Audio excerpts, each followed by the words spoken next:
शिवसेनेवरून महिला व बालविकास मंत्री आदिती तटकरे आणि खासदार प्रणिती शिंदे आमने सामने आल्यात। विरोधकांना लाडकी बहीण योजनेची ॲलर्जी आहे अशी टीका आदिती तटकरेंनी केली। तर विरोधकांची भूमिका दुटप्पी असल्याचे देखील त्यांनी म्हटलंय। दरम्यान लाडकी बहीणमुळे महाराष्ट्र दिवाळखोर झालाय अशी टीका खासदार प्रणिती शिंदेंनी केली।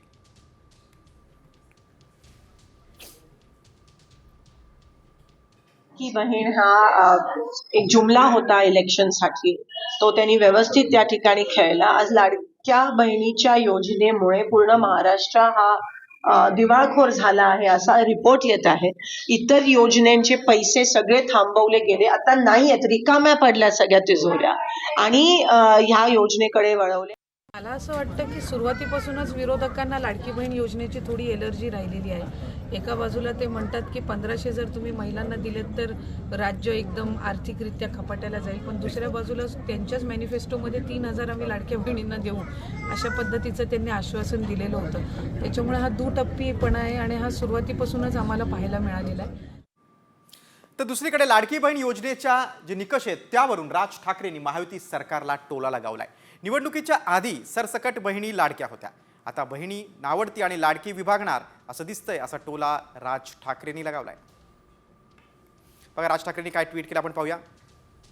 राज ठाकरे म्हणतात, निवडणुकीच्या आधी सरसकट लाडक्या असणाऱ्या बहिणी आता नावडती आणि लाडकी अशा पद्धतीनं विभागल्या जाणार असं दिसतंय।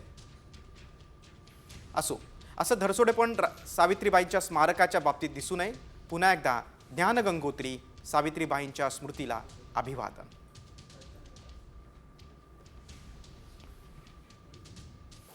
राज ठाकरेंच्या ट्विटनंतर वळूया पुढच्या बातमीकडे। एसबी पोलीस आपल्यावर नजर ठेवत असल्याचा आरोप राष्ट्रवादी काँग्रेसचे आमदार जितेंद्र आव्हाड यांनी केलेला आहे। आव्हाड यांच्या निवासस्थानी पत्रकार परिषद सुरू असताना साध्या वेशातील पोलीस या पत्रकार परिषदेमध्ये घुसले। आव्हाडांनी केलेल्या आरोपानुसार पोलिसांनी पत्रकार परिषदेचं चित्रीकरण देखील केलं। या घटनेवर आव्हाड यांनी संताप व्यक्त केलाय। विरोधी पक्षाच्या नेत्यांवर पोलीस का वॉच ठेवतायत असा सवाल आव्हाड यांनी उपस्थित केलाय। आव्हाड पळाले, जितेंद्र आव्हाड बोलले नाहीत, तेव्हा कृपा करून माझ्यावर नारळ फोडू नका। या असल्या प्रकाराने तणाव निर्माण होऊन आमचं शहर बदनाम करू नका, एवढीच विनंती। पुढच्या बातमीकडे, ठाकरे गटाच्या मुखपत्रातून मुख्यमंत्री फडणवीसांचं कौतुक करण्यात आलेलं आहे। गडचिरोलीत संविधानाचं राज्य येत असेल तर फडणवीस कौतुकास पात्र असल्याचं मुखपत्रात म्हटलंय। एकीकडे फडणवीसांचे गोडवे घात असताना माजी मुख्यमंत्री एकनाथ शिंदेंवर मात्र निशाणा साधण्यात आलाय। तर ठाकरे गटाच्या मुखपत्रात करण्यात आलेल्या कौतुकावर फडणवीसांनी केवळ 2च शब्दात उत्तर दिलंय।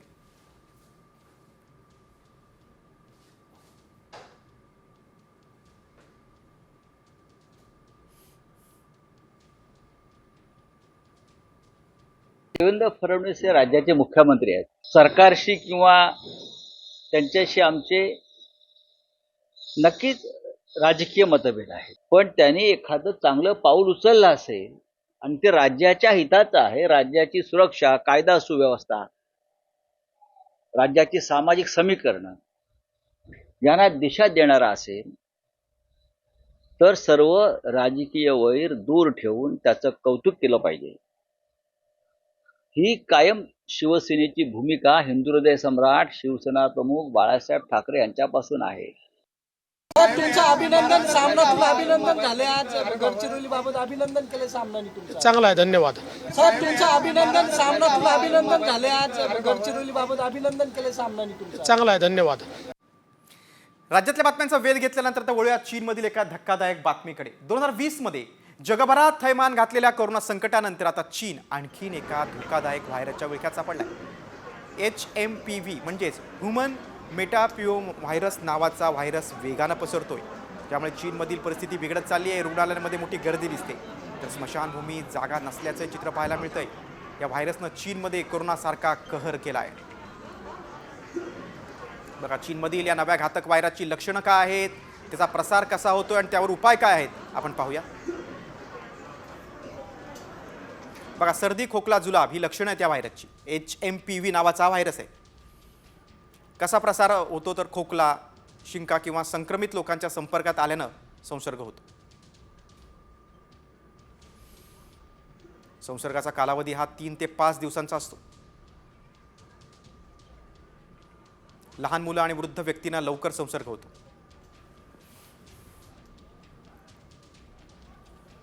HMPV वर कुठलीही लस उपलब्ध नाही, त्यामुळे हा व्हायरस अधिक घातक ठरू शकतो. काय काळजी घ्याल तर मास्क घाला, गर्दीच्या ठिकाणी जाणं टाळा, वारंवार हात स्वच्छ धुवा.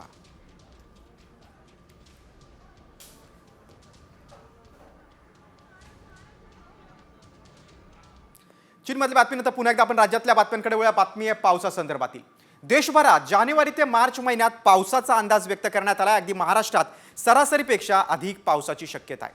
विशेष म्हणजे जानेवारीत किमान तापमान सरासरीपेक्षा अधिक राहणार आहे, त्यामुळे थंडी कमी राहणार आहे. मात्र उत्तर महाराष्ट्र, गुजरात, मध्य प्रदेशमध्ये थंडीच्या लाटाचा कालावधी अधिक राहण्याची शक्यता हवामान विभागाने वर्तवली.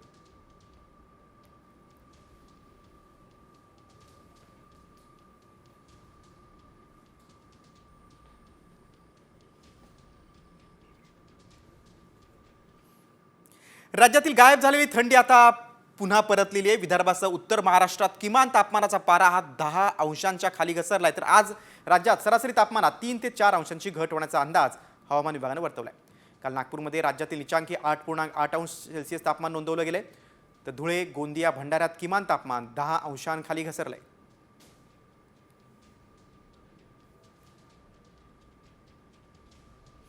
बघा, नागपूरमध्ये 9 अंश सेल्सिअस तापमान, वर्ध्यामध्ये 10, गोंदियामध्ये 10. बघा, आपण विदर्भातील तापमान बघतोय तिन्ही जिल्ह्यातलं.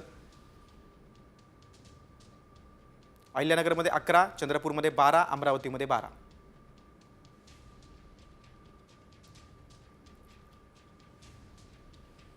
त्यानंतर पुण्यात 12, बीडमध्ये 13, महाबळेश्वरमध्ये 13 आणि संभाजीनगरमध्ये 14 अंश सेल्सिअस. बघा, राज्यभरात थंडीचा कडाका आहे.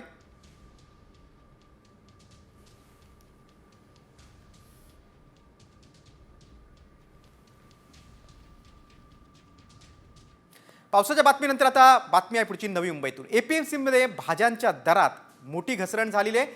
एपीएमसीमध्ये तब्बल भाजीपाल्याच्या 650 गाड्यांची आवक झालेली आणि आवक वाढल्यामुळे दर घसरलेले आहेत.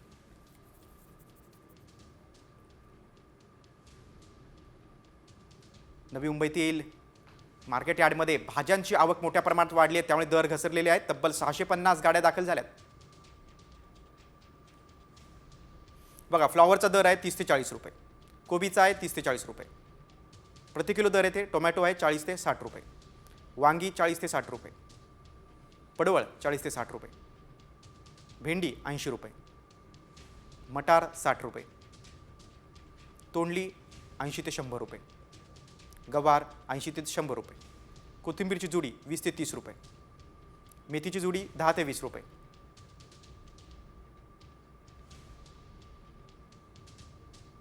भाज्यांचे दर घसरल्यानं सर्वसामान्य ग्राहकांना मात्र मोठा दिलासा मिळालाय.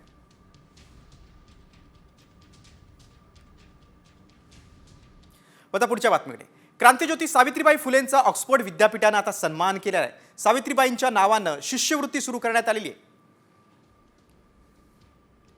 सोमरविले महाविद्यालयात पदव्युत्तर शिक्षण घेणाऱ्या विद्यार्थ्यांसाठी शिष्यवृत्ती दिली जाते आणि या शिष्यवृत्तीत शिक्षणाची सर्व फी, जेवण खर्चासह अनेक सुविधा मोफत दिल्या जात आहेत. गेल्या 2 वर्षांपासून शिष्यवृत्ती सुरू केलेली आहे. पदव्युत्तर शिक्षण घेणाऱ्या SC, ST, OBC, आदिवासी विद्यार्थ्यांना ही शिष्यवृत्ती दिली जाते.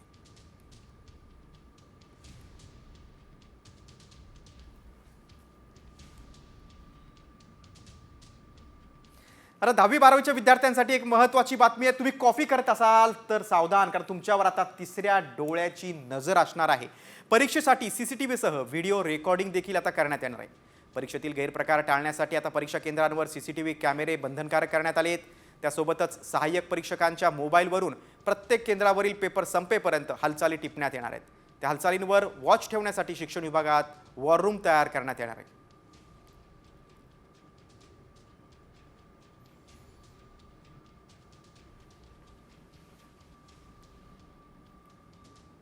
पुढची बातमी आता कोल्हापुरातून. झेडपी शाळेत सिंघम चित्रपटातील डायलॉगवर रील्स केल्याचा धक्कादायक प्रकार कोल्हापूर जिल्ह्यात आता समोर आलेला आहे. करवीर तालुक्यातील दऱ्याचे वडगावमधील शाळेत माजी विद्यार्थ्यानं हा प्रताप केला. रील्स तयार करण्यासाठी शाळेतील साहित्याचा वापर करण्यात आलाय. दरम्यान मुख्याध्यापकांनी आपणच फोटो काढण्यासाठी परवानगी दिली होती अशी धक्कादायक कबुली दिली. हा व्हिडिओ व्हायरल झाल्यानंतर आता संताप व्यक्त होतोय. जानता भी है तू मेरे को, हाँ, मेरे पावर को जानता हूं मर्डरर है तू साला। फाइल भी पढ़ी है मैंने तेरी और पावर भी देख लिया। 4 घंटे के अंदर कुत्ते की तरह भाग कर आ गया। आईडी दिखा। कोल्हापूरनंतर पुढची बातमी ठाण्यातून मुंब्रा परिसरात पुन्हा एकदा मराठी अमराठी वाद झालेला आहे। यानंतर वादातील मराठी तरुणानं मनसे नेते अविनाश जाधव यांची भेट घेतली। तर मराठी भाषा संदर्भात कोणी काही बोललं तर घरात घुसून मारू असा इशारा आता मनसे नेते जाधव यांनी दिला। विशाल गवळी नावाचा मराठी व्यक्तीनं फळ विक्रेत्याला मराठीमध्ये बोलायला सांगितल्यामुळे हा वाद झाला होता।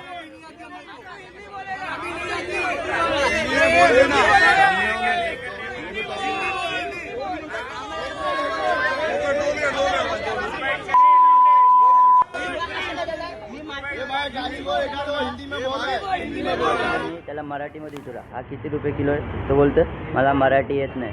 मी बोललो मराठी येत नाही तर तू किती वर्ष झालं तुला, तो बोलतो 10 वर्ष। महाराष्ट्र राहतो ते कशाला, तू बोलतो।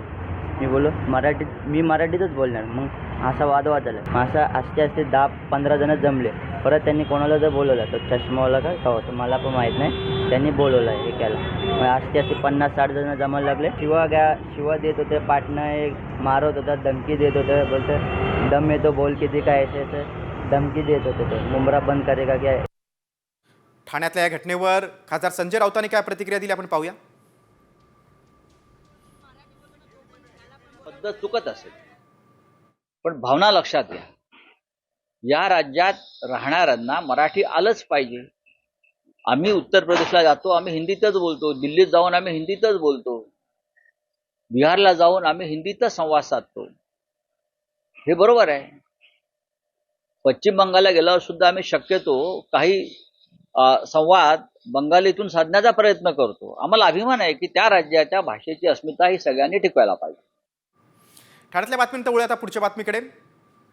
सरपंच संतोष देशमुख हत्या प्रकरणी बीडचे खासदार बजरंग सोनवणे यांनी राष्ट्रीय मानवाधिकार आयोगाची भेट घेतलेली आहे। खासदार सोनवणे यांनी आयोगात या प्रकरणाची तक्रार केलेली आहे। आयोगाने दखल घेऊन चौकशी करावी अशी मागणी आता खासदार बजरंग सोनवणे यांनी केलेली आहे।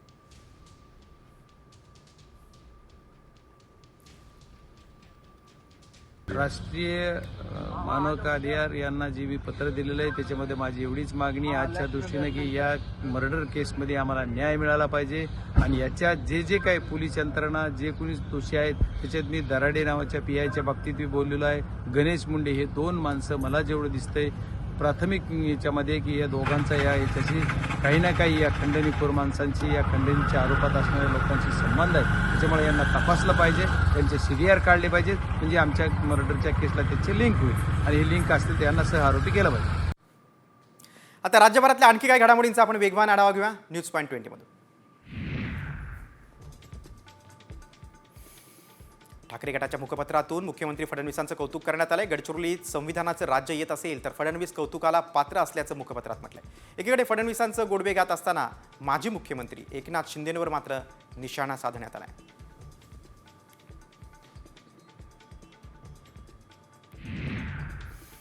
चाकण कृषी उत्पन्न बाजार समितीच्या आवारामध्ये महात्मा फुले यांच्या पुतळ्याचं अनावरण करण्यात आलं। या कार्यक्रमाला शरद पवार आणि छगन भुजबळ एकाच व्यासपीठावर येणार आहेत। मंत्रिपद न मिळाल्यानं छगन भुजबळांनी नाराजी व्यक्त केली होती।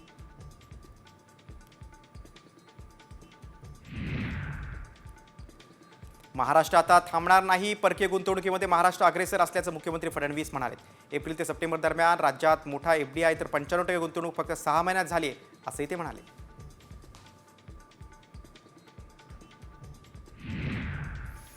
2 कोटी रुपये खंडणी प्रकरणात वाल्मिक कराडच्या अडचणीत वाढ होण्याची शक्यता आहे। कराडनं पवन चक्की कंपनीच्या अधिकाऱ्यांशी फोनवर संभाषण झाल्याचं विष्णू चाटेंनी कबुली दिली आहे। CIDनं न्यायालयात सादर केलेल्या अहवालात हा मोठा खुलासा झाल्याची माहिती सूत्रांनी दिली आहे।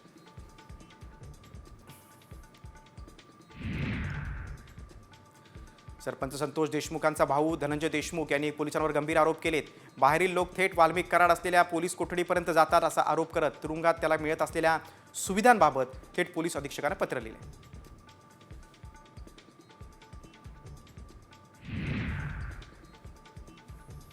दुसरीकडे धनंजय देशमुख यांना पोलीस संरक्षण देण्यात आले। देशमुख कुटुंबाला पोलीस संरक्षण देण्याची मस्साजोग ग्रामस्थांची मागणी होती। अधीक्षकांनी ही मागणी मान्य केली। पोलीस अधीक्षकांनी संरक्षण दिले। दरम्यान सरपंच हत्या प्रकरणातील फरार आरोपींची माहिती देणाऱ्याला पोलीस आता बक्षीस त्यांनी जाहीर केलेलं आहे। पोलिसांनी सुदर्शन घुले, कृष्णा आंधळे आणि सुधीर सांगळे या 3 आरोपींना फरार घोषित केलंय। त्यांचा पोलीस पथकाकडून आता शोध सुरू आहे। सीआयडी कोठडीत असलेल्या वाल्मिक कराडनं 24 तास मदतनीस देण्याची मागणी केली. या संदर्भात कराडनं न्यायालयात याचिका दाखल केली. त्यानं आपल्याला स्लीप एम्निया आजार असल्याचा दावा केला.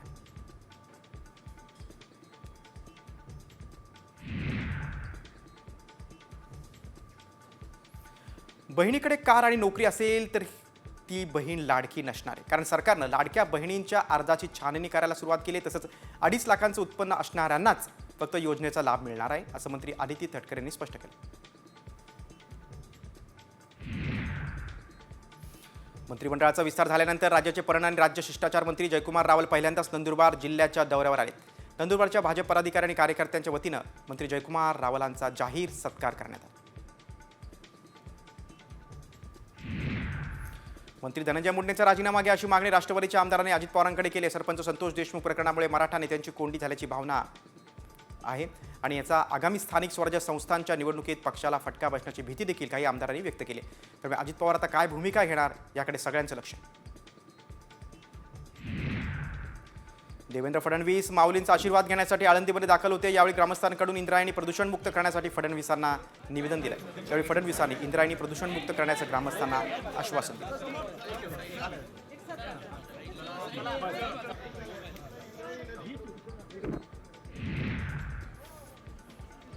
सावित्रीबाई फुलेंच्या जन्मगावी नायगाव येथे स्मारक उभारण्यात येणार असल्याची घोषणा मुख्यमंत्री फडणवीसांनी केली. स्मारकासाठी निधी कमी पडू देणार नसल्याचं देखील फडणवीसांनी सांगितलं.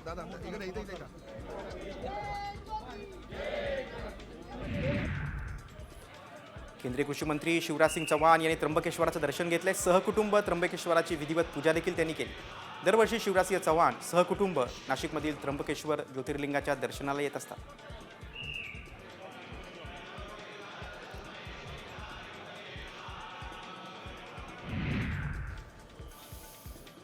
आधी माझी वेळ घेतली नसल्याचं म्हणत अजित पवारांनी आयोजकांना खडसावल्याचं एका जबाबदार व्यक्तीने सांगितल्याची माहिती आहे. चाकणच्या कार्यक्रमासाठी शरद पवार आणि भुजबळांची वेळ फायनल झाल्यानंतर अजित पवारांकडे आयोजक गेले होते.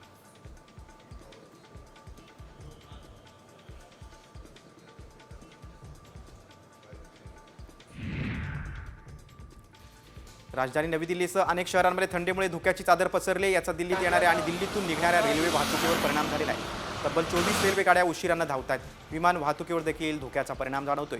दिल्लीला थंडीचा येलो अलर्ट दिला गेला आहे.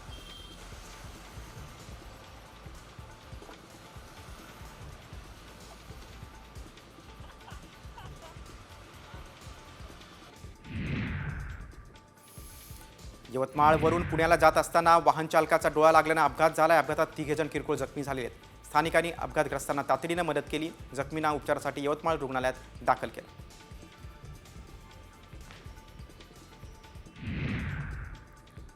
उल्हासनगरमध्ये भरधाव कारनं 3 वाहनांना धडक दिलेल्या अपघातात सुदैवानं 4 वर्षाचा मुलगा बचावलाय. या प्रकरणी स्थानिकांनी कार चालकाला पोलिसांच्या ताब्यात दिलं. आरोपी 19 वर्षांचा युवक आहे. त्याच्याकडे गाडी चालवण्याचा परवाना आहे की नाही हा प्रश्न आता उपस्थित होतो.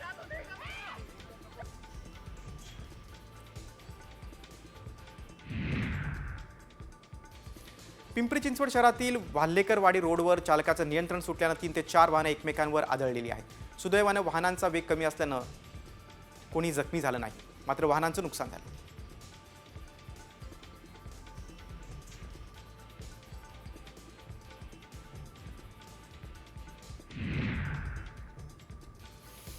नाशिकच्या मनमाड मालेगाव महामार्गावर माल वाहतूक ट्रक रस्त्यालगत असलेल्या विहिरीत पडल्याची घटना घडली. 50 फूट खोल असलेल्या विहिरीत 40 फूट पाणी असून ट्रक बाहेर काढण्याचं काम सुरू आहे.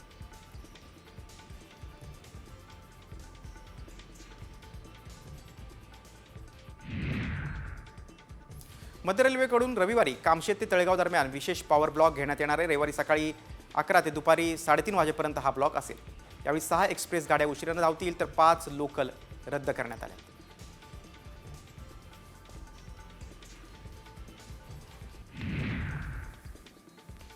नागपूर विद्यापीठानं महाविद्यालयांना परीक्षेसाठी दिलेलं सामान खराब निघालेलं आहे. विद्यापीठ अधिसभेच्या बैठकीत हा मुद्दा गाजलाय.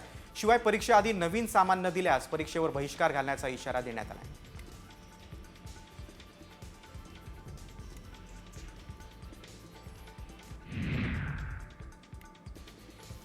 पुण्यश्लोक अहिल्यादेवी होळकर सोलापूर विद्यापीठाशी संलग्नित 114 उच्च महाविद्यालयांपैकी 68 उच्च महाविद्यालयांना पूर्ण वेळ प्राचार्यच नाहीये. रोस्टर तपासणी आणि भरती बंदमुळे अशी अवस्था झाल्याचं विद्यापीठ आणि महाविद्यालयांकडून सांगितलं जात आहे.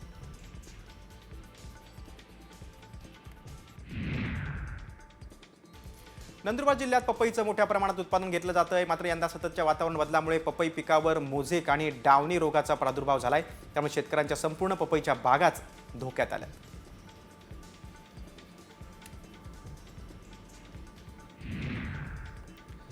हवामान बदलाचा मोठा फटका आंबा उत्पादक शेतकऱ्यांना बसतोय, कारण आंब्याचा मोहर मोठ्या प्रमाणात गळतोय. आंब्याच्या उत्पादनात मोठ्या प्रमाणात घट निर्माण होण्याची भीती आहे. त्यामुळे शेतकरी चिंतेत सापडले.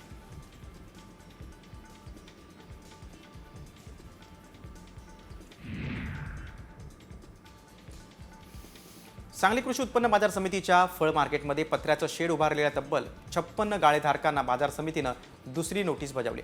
पहिल्या नोटीसला उत्तर दिलं नसल्यानं दुसऱ्या नोटीसला मुदतीत उत्तर द्यावं लागणार आहे. उत्तर न दिल्यास गाळ्यावर हातोडा टाकला जाणार आहे.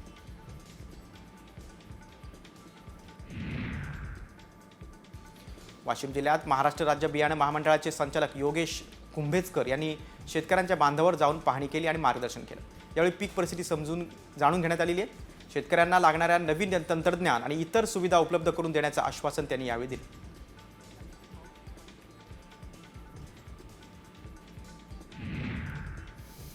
वाशिममध्ये रब्बी हंगाम अर्धा संपला आहे, तरी हजारो शेतकरी सिंचनासाठी सौर कृषी पंपाच्या प्रतीक्षेत आहेत. शासनाच्या मागेल त्याला सौर कृषी पंप योजनेत 5219 शेतकऱ्यांनी पैसे भरले. यातील 3206 शेतकऱ्यांचा सिंचनाचा प्रश्न अजूनही कायम आहे. याचा परिणाम उत्पादनावर होण्याची शक्यता आहे.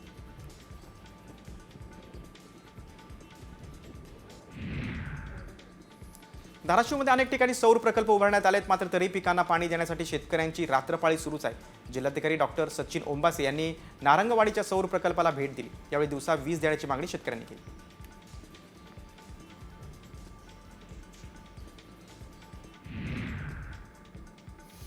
खेड तालुक्यातील कडूस गावात एका शेतकऱ्यानं बैलाच्या मृत्यूनंतर त्याचा दशक्रिय विधी केलाय. बैल हा शेतकऱ्याचा सगळा सोबती, त्यामुळे आयुष्यभर शेतकऱ्यांची साथ देणाऱ्या बैलाप्रती अनोख्या रीतीनं कृतज्ञता व्यक्त करण्यात आली.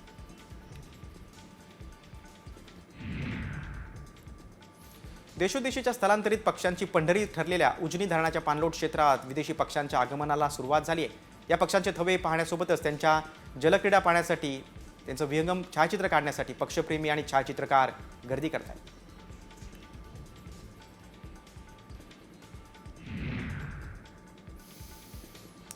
रायगड जिल्ह्यातील महाड तालुक्यात दरडग्रस्त तळीये गावातील 7 वाड्यांना पाण्याची समस्या भेडसावते.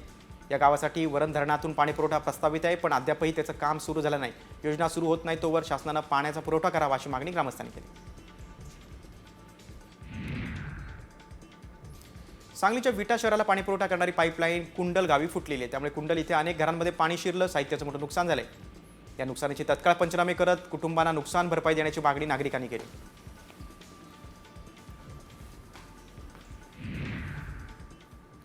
राज्यभरातल्या बातम्यांचा वेगवान आढावा घेतल्यानंतर वळूया आता पुढच्या रिपोर्टकडे. तुम्ही चहाच्या टपरीवर पांढऱ्या शुभ्र कागदी कपात चहा पिताय? जर तुमचं उत्तर हो असेल तर तुम्हाला कॅन्सर होण्याची शक्यता आहे. त्याचं नेमकं कारण काय पाहूयात या स्पेशल रिपोर्टमधून. टपरीवर चहा पिताय? सावधान.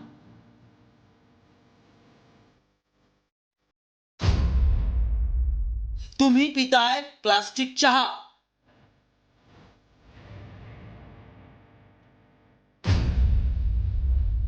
चहा प्रेमींना कॅन्सरचा धोका.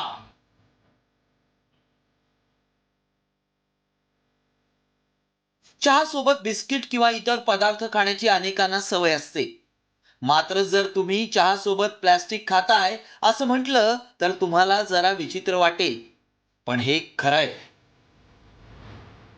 जर तुम्ही चहाच्या टपरीवर यूज अँड थ्रो कप मधून चहा पित असाल तर तुम्ही चहा सोबत प्लास्टिक खाताय. कारण टपरीवर चहा देण्यासाठी सर्रास वापरल्या जाणाऱ्या कागदी कपच्या आतील प्लास्टिकचं आवरण गरम चहा सोबत थेट पोटात जातंय. नेमकं हे कसं घडतंय पाहूया. कागदी कपाला BPA केमिकलचं आवरण असतं. गरम चहामुळे प्लास्टिक वितळतं. एका कपातून 25,000 प्लास्टिक मायक्रॉन पोटात जातात. BPA केमिकलमुळे कॅन्सरचा धोका आहे.